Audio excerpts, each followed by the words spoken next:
Man, tell me, how's everything going, Carl?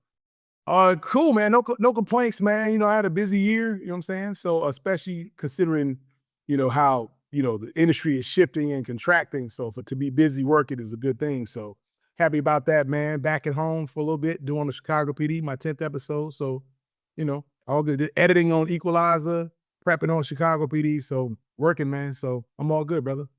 Yeah, man, and that is so amazing that you have so many things cooking at the same time. How do you manage all of that?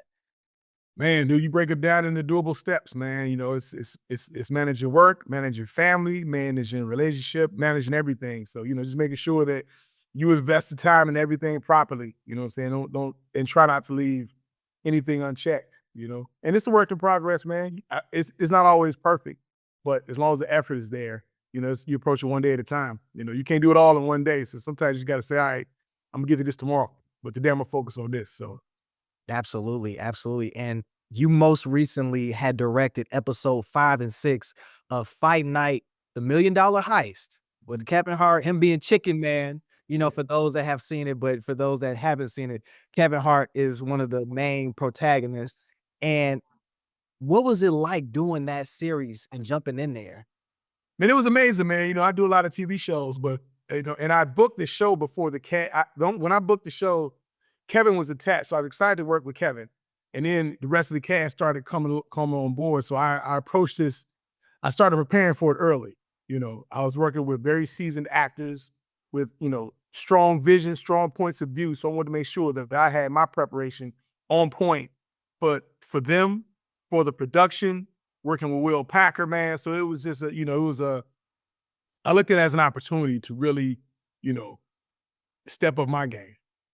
I didn't look at it as, oh my God, or overwhelming. I said, this is the opportunities I've been striving for decades that I'm prepared for. So let me do my due diligence, what I've always done, and just get to work. I'm big. I consider myself a blue collar filmmaker.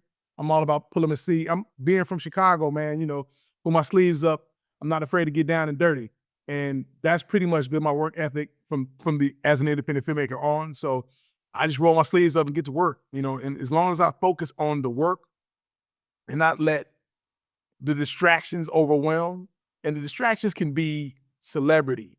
The distractions can be, the idea of this over-encompassing concept and looking at it like this is a lot, this is a lot. But let me just break it down.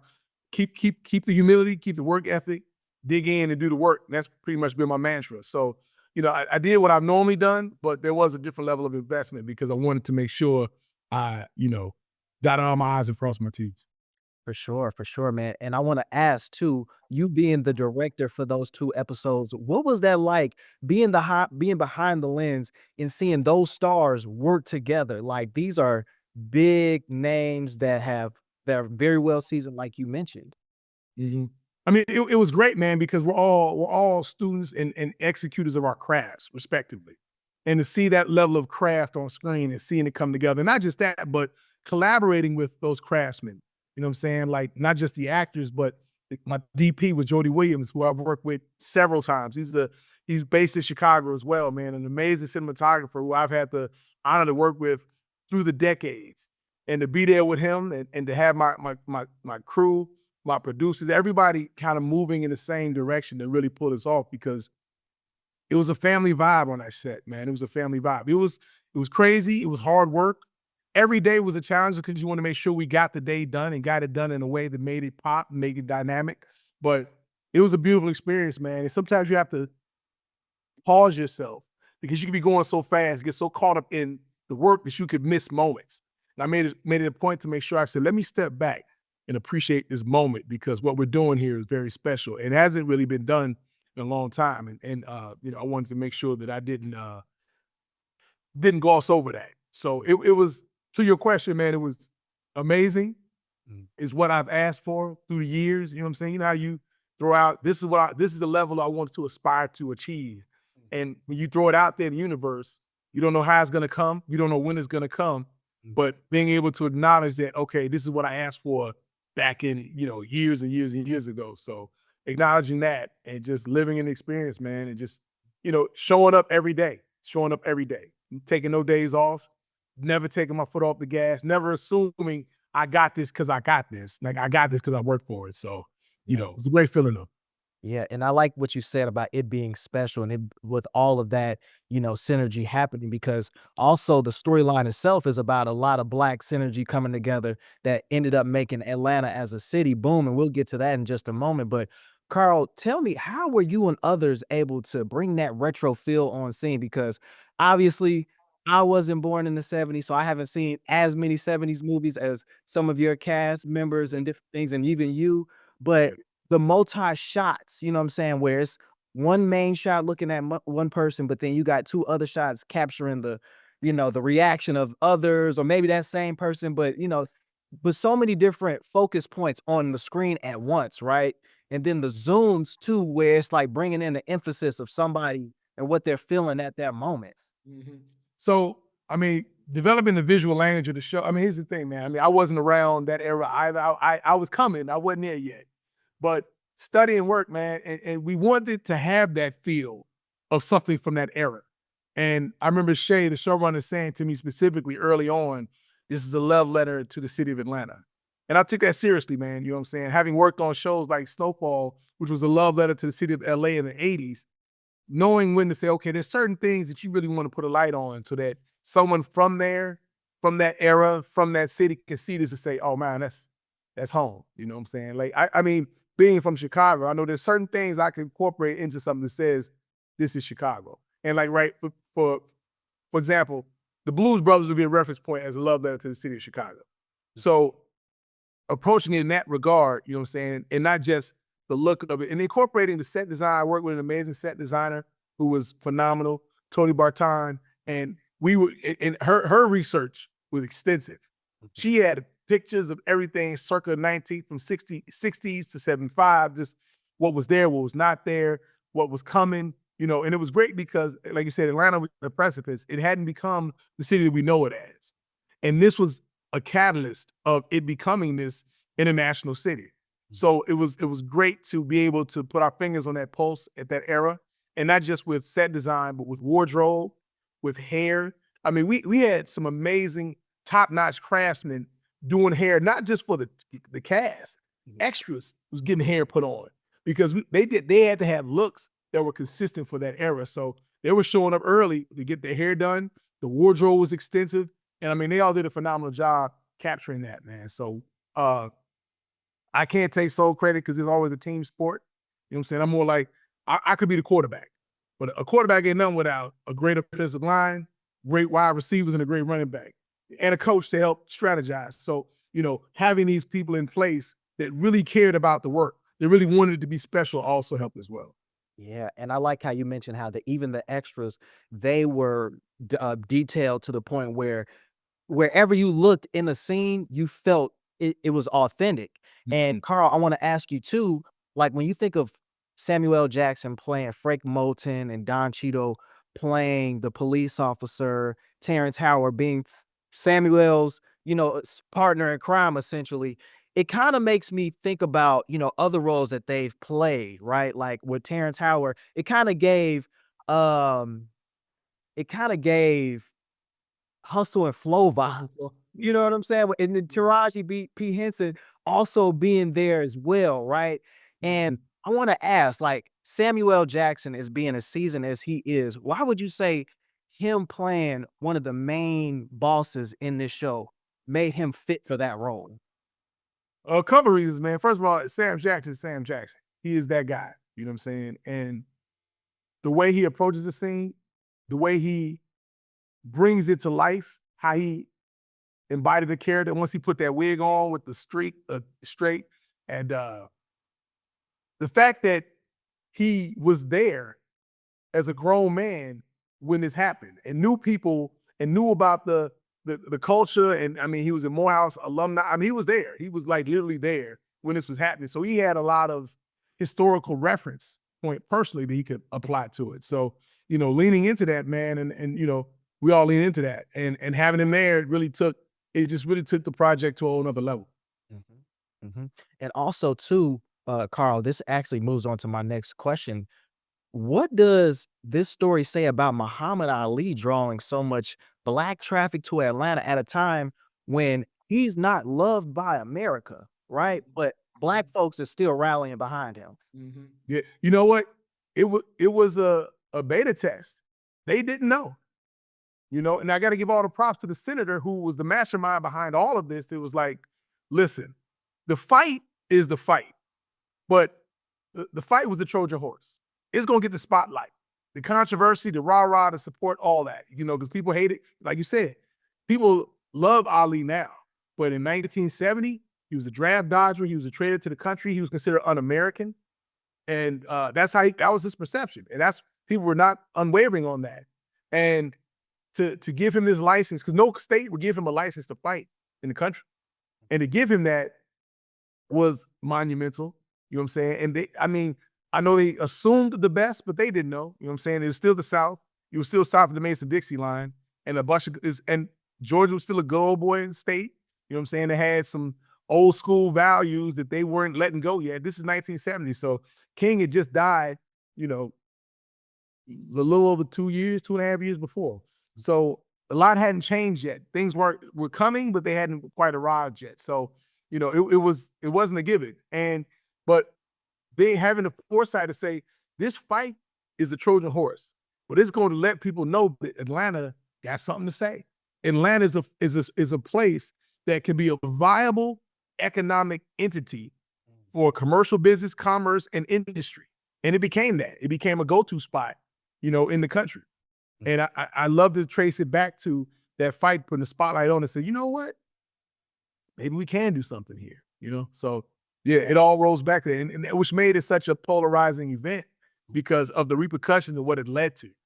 Most people just think Atlanta was always like it is today, with this huge international airport and heavy business is going on and entrepreneurial things, but that wasn't always the case in Atlanta. Atlanta was just a small town, in the South at one point in time that had the potential, but it was based in education because they had all those colleges and universities around. So because you had this hotbed of students and knowledge and education and entrepreneurs, it was something to build on, and they built on it. Yeah, absolutely. And I like that metaphor you used about this being a Trojan horse for Atlanta and breaking down barriers. Because also, Carl, what would you say that this series taught you about Black entrepreneurship and community development? Man, a great deal, man. I mean, if you're in Atlanta, if you've been in and out of Atlanta through the years, Atlanta has a different level of entrepreneurial hustle, unlike most other cities. And like you got hustlers in different cities. There's hustling, but you have entrepreneurs that are building their businesses, expanding, and things of that nature out there, and everybody's looking at it. It's just a different level of entrepreneurial drive that I inspires me, and I dug it. And I'm like, that's cool. I mean, we definitely got a hustle here in Chicago, definitely, Yeah. but the hustle down there was ownership. Like hustling here is like I'm gonna get my money, but I don't mind doing it with someone else. There, they really, and I think it started from the HBCUs down to the Clark Atlanta University and so forth, to build your own, create your own your own. You know what I'm saying? That was huge. And that was the mentality that was instilled in a lot of those students at the time. You know what I'm saying? Because a couple years later, they created Freaknik, and it just grew into something else. So there's always, and not just hip hop in Atlanta. So the music industry, the Face Records, and the music industry shifted to Atlanta at one point in time. So they've always been able to capitalize on and entrepreneurialize a lot of things in the city, man. So it was. I'm not sure if I answered your question, but it is great to see. It's just great to see that there's a vibe there that you can, if you peep it, it's blatantly obvious. Like Atlanta's definitely got a vibe of, I can create this for myself. I can build this brand. I can create my own business where I'm not subjected to some politics that I may be subjected to if I'm working with someone else. Now, also too, Carl, do you think that Georgia being a slave state may have somewhat of a bit to do with that sense of ownership, given that previously enslaved people weren't quite given that 40 acres and a mule as promised? Absolutely. Absolutely, man. I mean, Jim Crow South, post-slavery, post-colonial slavery, man, I mean, yeah, ownership was a big deal. Ownership of ourselves, our property, what I'm saying, our businesses, because when you own something, that ownership gave you a level of freedom. that, you know, we were all aspiring, that we were promised in 1865, but it was loaded. It wasn't necessarily as clear cut. And having your own businesses, meaning, you know, being entrepreneurial and enterprising, allows you a level of freedom to say, I can make my own way. I can dictate my own path. So, of course, you're right. Slavery had a big part to do with that, because having going from slavery to sharecropping and slavery by another name, where, yeah, I'm working, but I can't afford to travel. I can't afford to provide for my children. I can't set my children up to thrive. We're just existing. Entrepreneurship gives you that ability to create a whole new form of generational wealth that can set up not just you and your children, but their generations to come. Mhm. And tell me about that Chicago hustle, man, because, obviously this series is centered around Atlanta, but you being from Chicago, you having, made your strides, and what you've noticed too, what is that Chicago hustle? What does that look like for those that don't know? Man, like I said, man, it's blue collar. You know, we're used to, you know what, Chicago. I think being here, you get comfortable being uncomfortable. It's cold as hell in the winter. It's hot as hell in the summer. You got mosquitoes everywhere. You comfortable being uncomfortable. You know what I'm saying? You don't gripe about it. You might say something or complain a little bit, but at the end of the day, you shut up and just deal with it. You know what I'm saying? That hawk coming off the lake, cutting through all your clothes, you be like, but you don't stop. You don't turn around and go back home. You like, I gotta get here. So I'm gonna get here. You know what I'm saying? I have a destination I gotta get to. I gotta get to work or whatever. I'm gonna get to work or whatever. And it just gives you this, like I said, the blue collar hustle, man, is real, because coming from the steel mills and the plants and the post office and so forth, work, we are all about the work, that work ethic. You know what I'm saying? We show up and we work. And having that hustle and having that drive has definitely benefited me. You know what I'm saying? My parents were hardworking. My family, I just grew up around people hardworking that just believed in the value of working hard. And I hold on to that value, man. I've invested in that value, and it has benefited me immensely through the years. So, and I cherish it. So I don't take it for granted. I don't just, take my foot off the gas and put it on when I want to. It's like hard work pays off. So it's always great to work hard. So that's And what I do. Carl and Carl, you're also a '70s kid too, is that correct? Mhm. Yeah. What was it like growing up in the '70s? You know, man, it's a trip, because you don't really realize what it's like until I say this, man. I'm old enough to remember what it was like before the crack epidemic, Mm. which was a whole different world. You know what I'm saying? Like, things weren't perfect. You had crime, you had gangs, you had things like that, but crack took everything to a whole different level, where you had pockets where, like, okay, that area is not safe. This is a cool area. You can do this, you can do that. When crack came, all bets were off. You know what I'm saying? Because environment shifted, uh, and it was insidious, because it could get into a person's household through a family member. Because once it got them into that throw of addiction, it got them into that throw of addiction, and they would be willing to do literally anything to further that addiction. So growing up in the '70s, man, it was more. I don't want to say wholesome, but it was more wholesome. It was much more simplified. You know what I'm saying? Uh, you played sports, you had toys, you were active, you went outside and played. You didn't have internet, didn't exist. We didn't even have video games like that yet. You know what I'm saying? So it was what you made of it. And you utilize your imagination a lot, man. You had to rely on your imagination. You know what I'm saying? You put the towel on your neck, become Superman, and go flying on the carpet. So, you do things like that. And it was a simplified way of living, and I guess in a nutshell, that was the '70s, man, a simplified way of living. And uh, it was, yeah, just a much more simpler time, I'd say. Yeah. And also too, just like with Atlanta, you got black folks down there making a way for themselves. What was it like for maybe you and your family and, mentors and different, community members? Because where exactly in the city did you grow up? Far south side. They call it the Wild Hundreds now, West Pullman area. Yeah. Okay. And so when we moved over there, we had just we got our home out of the byproduct of white flight, where all the white folks in the neighborhood were moving out to the suburbs, the far south suburbs.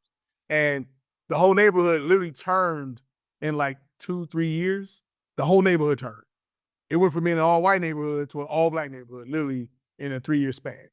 And there was a bunch of young families over there. Because there were so many kids on every block. In like a 5-year gap, you had hundreds of kids. They were born between the years of 68 and 73 in that neighborhood. So it was a high concentration of kids. So, yeah, it was, it was because because of that, yeah, and being on the far south side, you're still in the city, but a lot of people that had never been out that far south, they're like, man, that's still the city? Like, yeah, that's still a city. We still in Chicago. The buses, we at the end of the stops on the buses, but we still in Chicago. We by the gardens, Argyle Gardens, I should say. So we were out in that area. And but yeah, I mean, it was cool. It was cool. And what kind of jobs did your parents have, just to give people an idea of what type of, roles Black folks were playing in the workforce and things like that? Yeah, my mom was a teacher, an English teacher. She taught English, and my dad sold insurance. Mhm. So my dad's insurance was based on it was self-motivated. You know what I'm saying? The more clients he got and so forth. It was a 9 to 5 job, but it's what you made of it, the more what you poured into it. You could do all right, have a couple of clients so you can go above and beyond. My dad definitely was a hardworking man and made sure he built his clientele and his roster through the years all over the city. So And like I said, I grew up watching hard work play out every day. and how would you say that translated over to you too, given that what you do takes a lot of hard work and ambition? Yeah, I mean, my mom instilled in us through education. Number one, she said education was important, but more importantly, knowledge was important. So it's not just a school thing. You always want to keep learning and always keep learning. And my viewpoint was it's a combination. I took the educational standpoint and my dad's hustle. Like, okay, I have to educate myself and keep educating myself. Because I went to film school, but when you come out of film school, that doesn't mean you're ready to do anything. It just says, okay, do you still want to do this? Okay, cool. You have the aptitude to want to do it, but you have to keep applying yourself and keep learning and keep learning and keep learning. From so education was imperative from my mom's side. From my dad's side is you got to get up, you got to get out, you got to go for it. It's not coming to you. It's not knocking on your door. So having that instilled in me, like, okay, I got to constantly keep educating myself and I got to go out and get it. Educate myself, go out and get it and keep scaling up. To this day, I'm still educating myself. I'm still getting up and going out to get it. So, so the process doesn't stop. You'll never see me get to a point where I say, I got it all figured out. And having mentors tell me this, like, listen, man, with filmmaking as a craft, as a director, as a craft, you never stop learning. You discover something every time you step up to the plate, which is true. I've been doing this for a long time now, but every time I do it, I'm learning something new. I even have like a little file, things I've learned on this experience and things I learned on this experience, and they're all totally different. Sometimes they're reminders of things I already know. Sometimes it's a brand new insight that I wouldn't have gotten had I not done this job. So it never stops. So it's a marriage between education and hustle. Yeah. Carl, favorite movie or TV show from the 70s? From the 70s. Yeah. Favorite favorite movies Uptown Saturday Night, which was based on Fight Night. Yeah. Uptown Saturday Night was modified, but the the the impetus of this idea was based on what really happened at Fight Night. So Uptown Saturday Night was one of my favorite movies.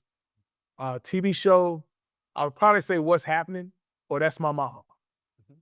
Okay. Okay. But I was so young, or Sanford and Son. Sanford and Son. I mean, like I said, I saw them as reruns in syndication later on in the 80s. I didn't see them real time like that. I was too young. But seeing them in the 80s was like, okay, Mhm. that's my stuff. And Carl, you're also directing new episodes of Chicago PD. Can you share about that?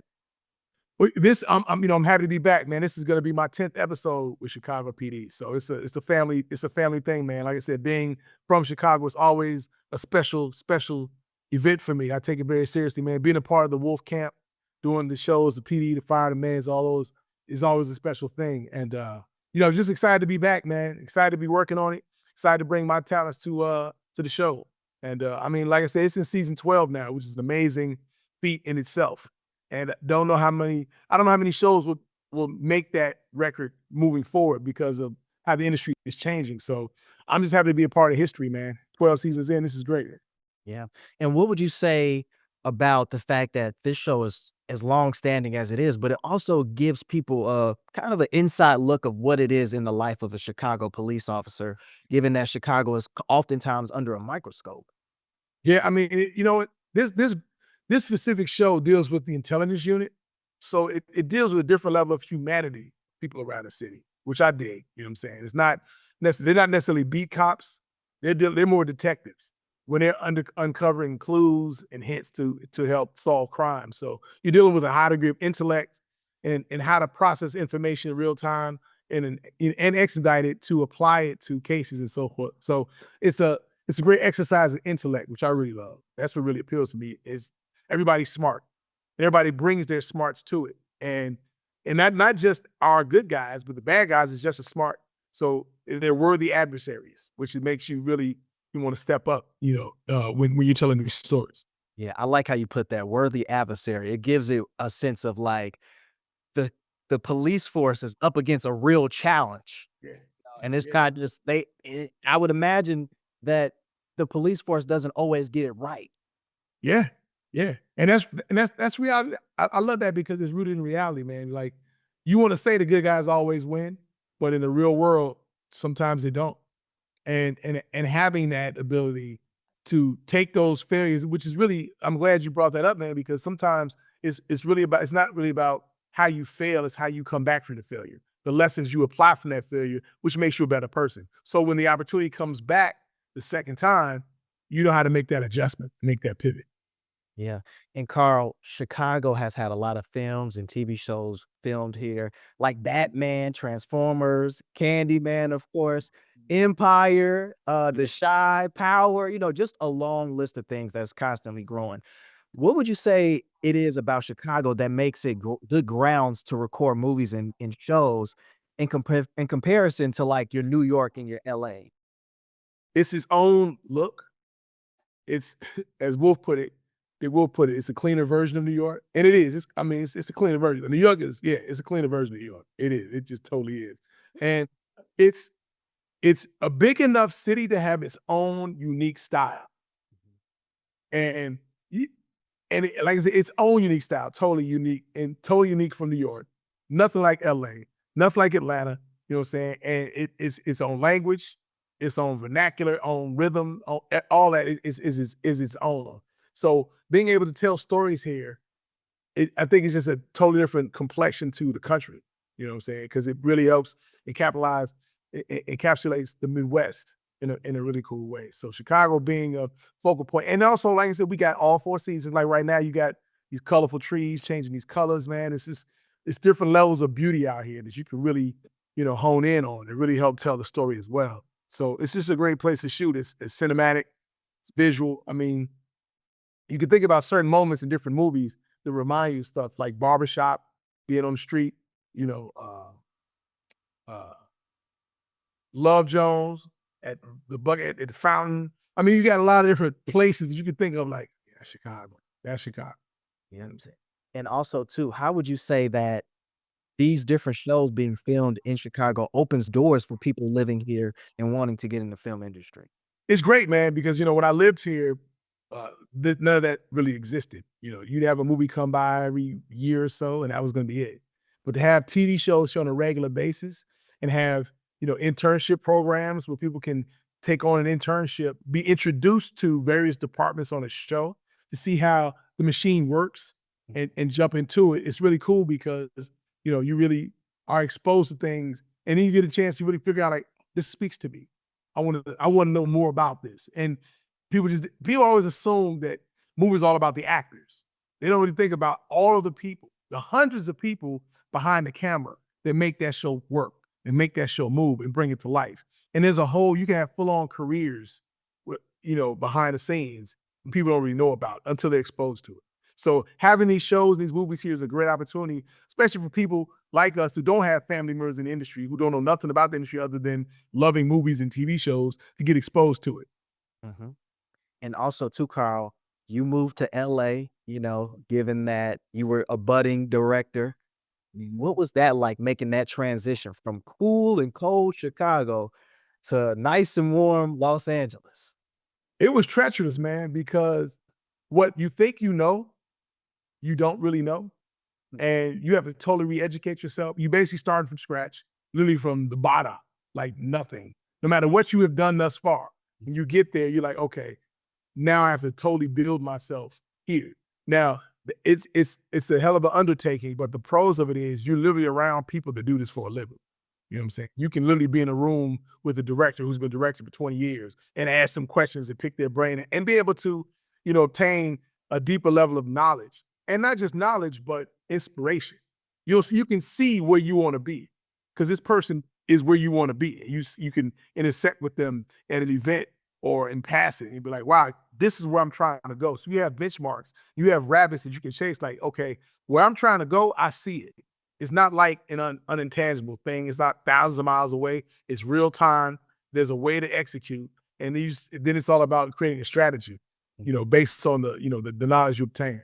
Yeah, and I like how you being in LA and you talking about that access and then seeing what is a possibility for you, it Mhm. really helps kind of show a path to where you wanna go.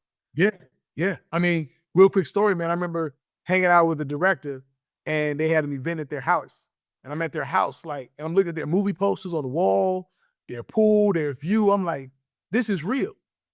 This person wanted to become a director, became a director, and is working as a director and does this for a living. And I guess that's the biggest thing.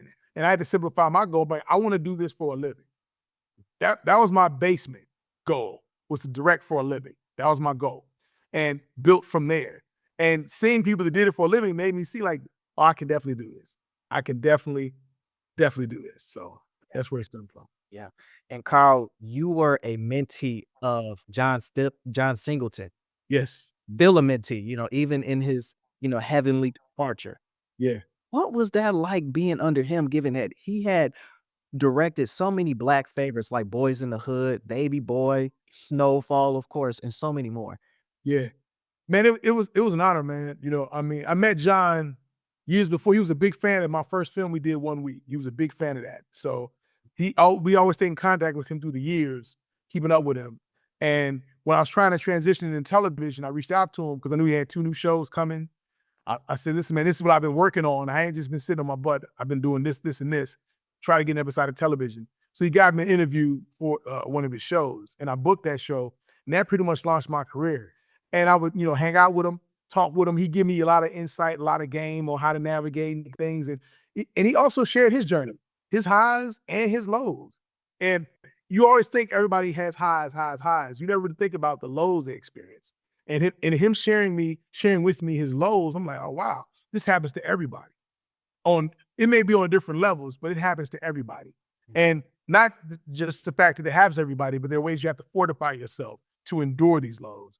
And I'm like, that was a great nugget, man. And it was unfortunate because my first episode of Snowfall, I was really happy to get back. I'd been working at the time I'd been working about 2.5 years, and I was excited to get back to work with John because I hadn't seen him in a while. Because at one point in time, anytime I booked the show, I would text John and say, "Hey man, I just booked this. I just booked this show. I just booked this show." He's like, "Dude, you don't have to hit me every time you book the show." I said, "Yes, I do, because I want to thank you for the opportunity you gave me. Because for years I've been trying to get an opportunity and could not get an opportunity. You gave me that opportunity, and now I have a career because of you. So I'm always going to remind you and give you gratitude." He said, "Bro, you ain't got to do all that." But it became a running joke for us. I just text him. And then when I booked Snowfall and I got there, I hit him, said, "Yo, man, looking forward to seeing you again." Didn't hit me back. Found out that, he was ill and he never recovered. So I never got a chance to have that conversation with him. So, you know, he passed he passed the day before I started shooting episode 308 of Snowfall. Yeah. And I remember getting up the first day and talking to the cast and the crew, saying, "Hey guys, listen, John just passed. It's hard on a lot of us." And it was hard on a lot of us because there were a lot of people on the crew and the cast who John launched their careers. My cinematographer at the time, Tommy Maddox, John launched his career. The cast, the makeup artist, the content, the script supervisor, so many of us had careers because of John Singleton specifically. So there was a huge mourning period, man. While we shot that episode, we had 2 funerals and a memorial for John. And it was, I mean, it was sad, it was heart-wrenching, but we all, rallied together to, finish the job. And it became our mantra that we want to make John proud, not just for that episode, but for everything we do. And I carry that with me to this day, man. I mean, he's a part of me. I'm proud to say that he mentored me. I'm proud to say that, anytime I'm acknowledged, like, John Singleton is on my shoulder. You know what I'm saying? He pushed me. He put me in position to be where I am, gave me the opportunity, that, that I furthered. So I always acknowledge that, man, because it's key to have people mentor you and put you in position to succeed. Now it's on you to carry the ball across the finish line, but if someone's putting you in a position to get the ball, you got to do your due diligence. And so it's really all about trying to create opportunities for people to get the ball. That's how I look at it now. Like, now, how can I create ways for other folks Yeah. that are worthy and deserving to get the ball? Yeah. And Carl, you also said that there was a conversation that you weren't able to quite give John before he passed, but it was centered around gratitude. If you could have that conversation with him, what were you gonna say? Man, I would just say once again, thank you. I mean, I know how hard it is to get an opportunity that I got and what it means to me. Let him know how much he changed my life and that, my goal is to continue what he did for others. You know what I'm saying? Because there's so many of us that just need a shot. Just need that one opportunity to show folks, if you give me the ball, I know what to do with it. I just need to get the ball in my hands. I'm so far from the ball. I'm not even on the field. I'm not on the sidelines. I'm not even in the stands. I'm in the parking lot. I'm trying to get that ball. You know what I'm saying? So I will share that with him, man, and just remind him how valuable he was to so many of us. Yeah. Not just the impact he had with his movies and his TV shows, but the fact that he showed us what a brother who looked out for brothers and sisters looked like, and that it's real, it's doable, and that, it's the right thing to do. Yeah. So I would have given him my gratitude as well as a celebration, man. Yeah. Yeah. And thank you, Carl, for being so transparent and open for that moment. Yeah. Carl, last question, man. What advice do you have as a veteran for those entering the film space? I would say create your own. When I got in the game, the technology wasn't there yet. You had to spend money. This was a wealthy person's game because everything costs. Film, the camera. You wasn't nobody owned a camera because these cameras cost hundreds of thousands of dollars. So you had to rent everything. And everything cost, I mean, like I said, film alone. But now today, you can literally not only can you create your own content, you can build your own audience. You can have your own little mini studio if you wanted to, if you're willing to do the work.